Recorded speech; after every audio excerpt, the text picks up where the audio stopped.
What's going on, guys? We are back today with a new Clash Royale video. Sorry for that brief hiatus that we had. This is going to be the deck that we are looking at today. A very strong Golem Prince double dragon deck. This thing is absolutely insane in the meta right now. So obviously, we're going to have the Golem as a big tank unit in this card, but we also have a secondary tank unit in the Prince. Of course, we got the double dragons here, one for splash damage and one more expensive for resetting Inferno Towers and Inferno Dragons, which also kind of does splash damage as well. A pure defensive card that we have here is the Goblin Gang, just to make sure we can shut down any lumberjacks, cards like that. Tombstone as a defense, and then we have two spells as well, the poison as a higher damage card and the zap as well. So that's going to be the deck we're looking at today. Let's go ahead and jump into some battles and see how this deck fares in the current meta. So in this very first replay, we're going to be going up against a Pekka Ally Barbs deck, and since we don't have too many ground units, the only ones that are really great against the Pekka will be Tombstone and Goblin Gang. We might be in a lot of trouble, but I'm going to go ahead and set up with a Tombstone right there. Just starts funneling in some skeletons, and it's kind of a cycle card as well. There goes my Electro-Dragon. It is only level 9, so it's really not going to be a great card in this deck. Of course, if you have that thing up level 11, level 12 and stuff, it'll fare a whole lot better. There goes a Furnace, just going to drop a poison now. Don't want those fire spirits screwing up my Tombstone or my tower. So we're going to get a bit of damage there, shut that down before it can really do anything. And we're about even right now. He hasn't touched my tower. I only have the poison. We're going to keep cycling. Ideally, you want to sit on the Golem until the final minute, just so that he doesn't know that you have it, and so that you can learn all of the defenses your opponent might have against the Golem, know how you can counter it so you don't get caught unaware. Now, right now, we got the Pekka Executioner plus an E-Wiz coming down. He's going to actually play really smart and zap down those Tombstone skeletons, but we can play defense pretty well, and we're gonna shut down this entire push pretty effectively. E-Dragon's gonna do a lot for taking out the Executioner and Electro Wizard.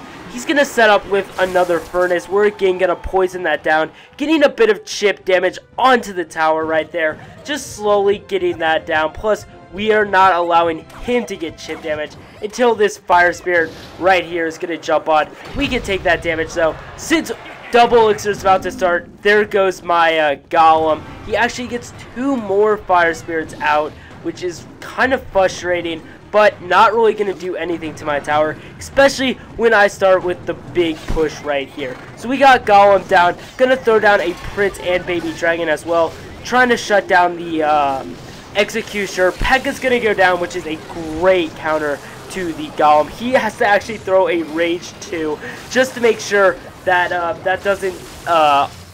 that he can get a bit more of effective push there. Golem doesn't make it to the tower. We're gonna poison down the Furnace again, and it's about time to build up with another Golem push. Since you're getting so much elixir, you can get it so fast, and nothing is air related, so we're just gonna drop it on the bridge, tank for the Electro-Dragon and Baby Dragon, and this time the Golem's making it all the way to the tower, just like that. We also have a couple support units, and this game is basically over with everything that's going in right there. The Furnace is going to allow everything to survive just for a little bit. Prince is coming in, and there goes the tower, just into overtime with a 1-0 victory. Second battle now, we're going to be going up against a Balloon deck. And now we have the Electro-Dragon, we have the Baby Dragon. Neither of those are really a hard counter to the Balloon, I'd say. You want cards more like Minions or the Musketeer in order to shut down the Balloon. But at least we do have some air units, so hopefully we can take advantage of that. Here comes a Witch Lumberjack push. It really seems like a lot of players are using the Lumberjack kind of out of nowhere. And that Balloon did not get pulled to the Tombstone, so we just have the Baby Dragon chipping it down. It's going to get a couple shots there on the tower. But hey, it's alright. Early in this game, we can come back for sure. check this out right here. Baby Dragon's going to get ahead of the Prince, so the tower's targeting that. The Electro Wizard barely doesn't kill the Prince, so that Prince is going to lock on the tower, get a couple hits with literally tens of HP left. So we're actually going to even this game up just like that. Tombstone right there to shut down both the Royal Ghost and Mini Pekka. Solid zap though, so I'm kind of screwed with the Mini Pekka off to the right. It does get a hit. Golem's able to tank for the Royal Ghost, and we're at a really good spot. We are even at Elixir, but I have a Golem on the field, meaning in actuality, I have a 8 Elixir lead over my opponent. There goes Skeleton Army. I'm going to zap that down a little bit late, but that tower's gone almost without a doubt with a full health Golem on it. My Electro-Dragon is kind of chipping down the Witch as well, but with the E-Drag right there, it's going to stop targeting the Witch, instead focus on the E-Wiz. But we're going to take it. We took down the tower pretty easily, and it wasn't even hard, honestly. So we just got to play good defense now, try to protect our left tower, and as we hit double Elixir, try to do an opposite lane push and start chipping down that right tower. So there goes double Elixir. Just honestly a terrible balloon by my opponent because the Baby Dragon was still alive. Did not even have to counter it, but it is going to drop its bomb right there on the tower, chipping me down a bit more. But with that wasted balloon, honestly, I'm going to have a huge Elixir lead, especially when my opponent keeps trying to push instead of sit back and play defense. And that's the thing with Golem decks. You want to keep the pressure so that they can't build up and do the push. Gonna drop down a poison right there. That balloon's coming.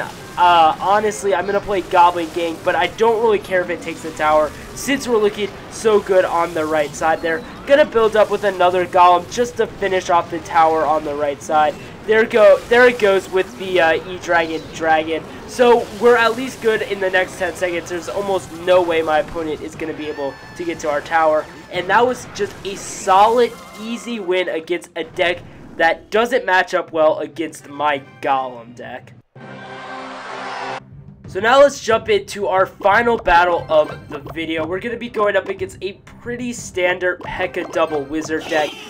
I don't have any like Inferno cards, so the E-Wiz isn't really going to give me too much of a problem. Just going to split Goblin Gang right there in the back. Didn't really have any other options. And I don't want to play my Golem early, so I'm just going to go ahead, poison that Wizard down. Then I don't really have to counter, but now I do with that Pekka coming down. Baby Dragon gonna one-shot the Wizard. Had to play it back, so it did take out the Wizard. And here comes a Tombstone. Log was way too early. Don't know what my opponent was thinking right there. So the skeletons are able to easily clean it up. And an E-Wiz in the back. I don't really know why. He's really trying to cycle fast here. We got a Prince down onto the Hog. Goblin Gang taking out the E-Wiz right there. And we're actually looking real good here. Tornado isn't really going to do anything to my Prince. It's going to get the charge in and do a ton of damage. Just a really bad counter by my opponent. Prince is actually going to take out the tower just like that. He sets the rolling eyes. I know it's got to be bad. I'm going to hit him back with a Goblin emote as well. This is fine. Just let him know I'm in complete control here. We're halfway through this battle, already taken out the first tower. My opponent's done a bit of chip damage on the right, but nothing too serious. And I know you guys like that new Hog emote. Just got it in the shop a couple of days ago, so I'm going to be rocking the Hog Scream so much. You better believe it. Right now I got a great lineup of emotes. I absolutely love them. So let's get back into the battle as we approach double elixir, where this deck really has time to shine. Prince is going to almost get his charge in before getting knocked back by the log. Much better log by my opponent this time, actually killing the skeletons. All about timing. You got to time that log and zap perfectly if you want to take out the skeletons from the Tombstone. I know I have the elixir advantage, so I'm going in with a Golem. My opponent's actually going to push me super hard as well with the Lumberjack getting a ton of hits. Skeletons are going to go down for the Hog, but he's not really going to have too much elixir, especially when the tower doesn't fall. So we got double dragons. Baby Dragon's going to get pulled over thanks to that tornado. Golem is on the tower. Pekka's going to take it down pretty well, though. And that tower's about at half health. So we gotta cycle here, trying to take down that tower. The hog is on the right side, and that tower is so close to going down. We just gotta hold on for the next 10 seconds. But we got a decent push there on the left side, trying to make this a 2-0 victory, making my opponent focus on the left side instead of taking that right tower. And we're gonna take the win, barely not taking out the left tower, but we'll take it with a 1-0 victory. And that's going to wrap it up for the video, guys. Thank you all so much for watching. I'll try to come out with more consistent content here in the next couple weeks instead of having week gaps between videos. But that's the meta right now. I really hope you guys enjoyed the video. Make sure to like, make sure to subscribe, and I will see you guys soon with a brand new Clash Royale video.